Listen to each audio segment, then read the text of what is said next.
ಸ್ನೇಹಿತರೆ ನಮಸ್ಕಾರ. ಈ ವಿಡಿಯೋದಲ್ಲಿ ನಿಮಗೆ Bengaluru Chennai express Vena latest update ಕೊಡ್ತೀನಿ. ವಿಡಿಯೋ ಮಿಸ್ ಮಾಡದೆ ಎಂಡ್ವರೆಗೂ ನೋಡಿ. 262 ಕಿಲೋಮೀಟರ್ ಉದ್ದದ Bengaluru Chennai express way construction ಈಗಾಗಲೇ ಫೈನಲ್ ಸ್ಟೇಜಲ್ಲಿದೆ. ಈ ಎಕ್ಸ್‌ಪ್ರೆಸ್ ವೇ ಬೆಂಗಳೂರಿನ ಹೊಸಕೋಟೆಯಿಂದ ಸ್ಟಾರ್ಟ್ ಆಗಿ ಚೆನ್ನೈನ ಶ್ರೀಪೆರಂಬದೂರ್ವರೆಗೂ ಕನೆಕ್ಟಿವಿಟಿ ಮಾಡುತ್ತೆ. ಒಟ್ಟು 17,000 ಕೋಟಿ ರೂಪಾಯಿ ವೆಚ್ಚದಲ್ಲಿ ಈ ಎಕ್ಸ್‌ಪ್ರೆಸ್ ವೇನ ನಿರ್ಮಾಣ ಮಾಡ್ತಿದ್ದಾರೆ. ಕೇವಲ 2 ಗಂಟೆ 30 ನಿಮಿಷದಲ್ಲಿ ಈ ಎಕ್ಸ್‌ಪ್ರೆಸ್ ವೇನಲ್ಲಿ ಬೆಂಗಳೂರಿಂದ ಚೆನ್ನೈ ತಲುಪಬಹುದು ಅಂತ ಹೇಳಲಾಗ್ತಾ ಇದೆ.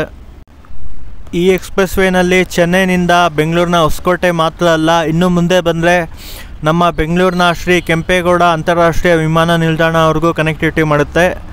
ನಮ್ಮ ಬೆಂಗಳೂರಿನ ಏರ್ಪೋರ್ಟಿಂದ ಚೆನ್ನೈನ ಕೇವಲ 3 ಗಂಟೆಯಲ್ಲಿ ತಲುಪಬಹುದು ಅಂತ ಹೇಳಲಾಗ್ತಾ ಇದೆ.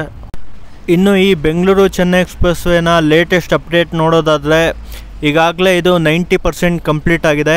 ಮುಂದಿನ ವರ್ಷ ಅಂದರೆ 2025ರ ಆಗಸ್ಟ್ ಒಳಗೆ ಇದರ ಪೆಂಡಿಂಗ್ ಕಾಮಗಾರಿಗಳು ಪೂರ್ಣಗೊಂಡು ಪಬ್ಲಿಕ್ಕಿಗೆ ಇನಾಗ್ರೇಟ್ ಆಗುತ್ತೆ ಅಂತ ಕೇಂದ್ರ ಸಾರಿಗೆ ಮತ್ತು ಹೆದ್ದಾರಿ ಸಚಿವ ನಿತಿನ್ ಗಡ್ಕರಿ ಅವರು ಹೇಳಿದ್ದಾರೆ. ಈ ಎಕ್ಸ್‌ಪ್ರೆಸ್ ವೇಗೆ ಬೆಂಗಳೂರು ಚೆನ್ನೈ ಎಕ್ಸ್‌ಪ್ರೆಸ್ ವೇ ಅಥವಾ ನ್ಯಾಷನಲ್ ಎಕ್ಸ್‌ಪ್ರೆಸ್ ವೇ 7 ಅಂತ ಹೆಸರನ್ನು ಇಟ್ಟು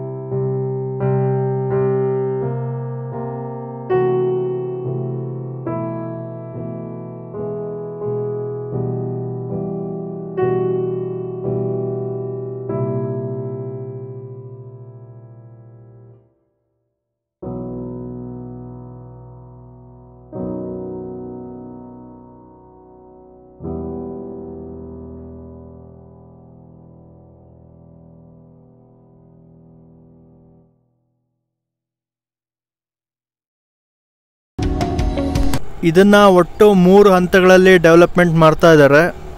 ಮೊದಲ ಹಂತದ ಕಾಮಗಾರಿ ನಮ್ಮ ಕರ್ನಾಟಕದಿಂದ ಸ್ಟಾರ್ಟ್ ಆಗುತ್ತೆ. ಮೊದಲ ಹಂತದಲ್ಲಿ ಒಟ್ಟು 71 ಕಿಲೋಮೀಟರ್ ಉದ್ದ ಇರುತ್ತೆ. ಇದು ಆಲ್ಮೋಸ್ಟ್ 99% ಮೊದಲ ಹಂತದ ಕಾಮಗಾರಿ ಕಂಪ್ಲೀಟ್ ಆಗಿದೆ. ಈ ಮೊದಲ ಹಂತದ ಕಾಮಗಾರಿ ಈಗಾಗಲೇ ಸಾಕಷ್ಟು ಅಭಿವೃದ್ಧಿ ಆಗಿರೋದ್ರಿಂದ ಇನ್ನು ಮುಂದೆ KGF ಮತ್ತು ಹೊಸಪೇಟೆ ನಡುವಿನ ಟ್ರಾವೆಲ್ ಟೈಮು 1.5 ಗಂಟೆಯಿಂದ ಕೇವಲ 45 ನಿಮಿಷಕ್ಕೆ ಇಳಿಕೆ ಆಗುತ್ತೆ. ದಕ್ಷಿಣ ಭಾರತದ ಮೂಲ ಸೌಕರ್ಯವನ್ನು ಟ್ರಾನ್ಸ್ಫಾರ್ಮೇಷನ್ ಮಾಡೋದಕ್ಕೋಸ್ಕರ ಈ ಬೆಂಗಳೂರು ಚೆನ್ನೈ ಎಕ್ಸ್‌ಪ್ರೆಸ್ ವೇನ ನಿರ್ಮಾಣ ಮಾಡಲಾಗ್ತಾ ಇದೆ. ಇನ್ನು ಈ ಎಕ್ಸ್‌ಪ್ರೆಸ್ ವೇನ ಎಕಾನಾಮಿಕಲ್ ಕಾರಿಡಾರ್ ಅಂತ ಕೂಡ ಕರೀತಾರೆ. ಇದು ಬೆಂಗಳೂರು ಮತ್ತು ಚೆನ್ನೈ 2 ರಾಜ್ಯಗಳ ನಡುವೆ ಸಂಪರ್ಕ ಕಲ್ಪಿಸೋದ್ರಿಂದ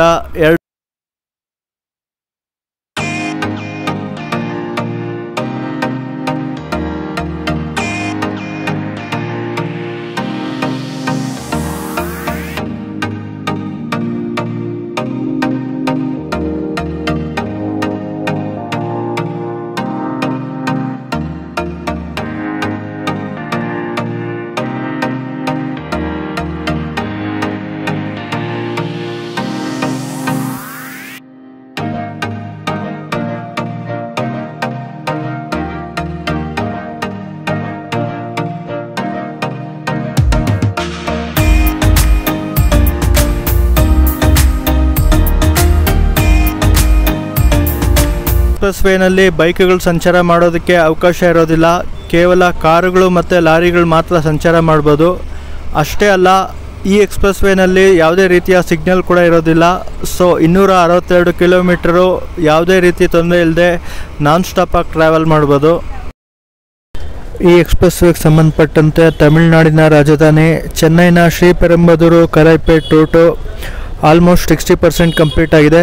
ಇನ್ನು ಕರೈಪೇಟು ವಾಲಾಜ್ಪೇಟೆ ರೂಟು 75% ಅಷ್ಟು ಕಂಪ್ಲೀಟ್ ಆಗಿದೆ. ಈ ಎಲ್ಲ ಕಾಮಗಾರಿಗಳು ಮುಂದಿನ ವರ್ಷ ಮಾರ್ಚ್ ಒಳಗೆ ಸಂಪೂರ್ಣವಾಗಿ ಅಭಿವೃದ್ಧಿ ಆಗುತ್ತೆ ಅಂತ ಹೇಳ್ತಾ ಇದ್ದಾರೆ.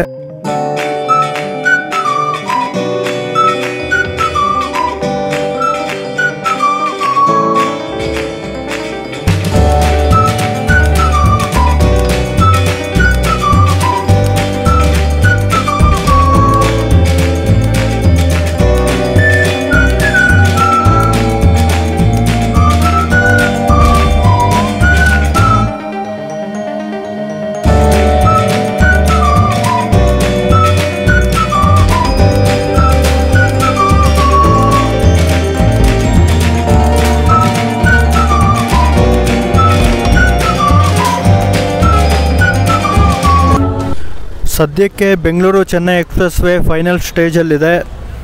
ಇದರಿಂದ 2 ರಾಜ್ಯಗಳ ಪ್ರವಾಸೋದ್ಯಮ ಕ್ಷೇತ್ರಕ್ಕೆ ಬೂಸ್ಟಿಂಗ್ ಸಿಗುತ್ತೆ. ಅದಷ್ಟೇ ಅಲ್ಲದೆ ಎರಡೂ ರಾಜ್ಯಗಳ ಎಕನಾಮಿ ಕೂಡ ಡೆವಲಪ್ ಆಗುತ್ತೆ. ಅದ್ರ ಜೊತೆ ಸಾವಿರಾರು ಲಕ್ಷಾಂತರ ಉದ್ಯೋಗಗಳು ಸೃಷ್ಟಿಗಾಗುತ್ತೆ ಮತ್ತು ಹೋಟೆಲ್ ಉದ್ದಿಮೆ ಕ್ಷೇತ್ರಕ್ಕೂ ಕೂಡ ಅನುಕೂಲ ಆಗುತ್ತೆ ಅಂತ ಹೇಳ್ತಾ ಇದ್ದಾರೆ. ಈ ಬೆಂಗಳೂರು ಚೆನ್ನೈ ಎಕ್ಸ್ಪ್ರೆಸ್ ವೇನ ಸದ್ಯದ ಮಾಹಿತಿ ಬಗ್ಗೆ ನೋಡೋದಾದರೆ 3 ಹಂತಗಳಲ್ಲಿ ಮೊದಲ ಹಂತದ 71 ಕಿಲೋಮೀಟರ್ ಸ್ಟ್ರೆಚ್ಚು ಈಗಾಗಲೇ ಆಲ್ರೆಡಿ ಕಂಪ್ಲೀಟ್ ಆಗಿದೆ.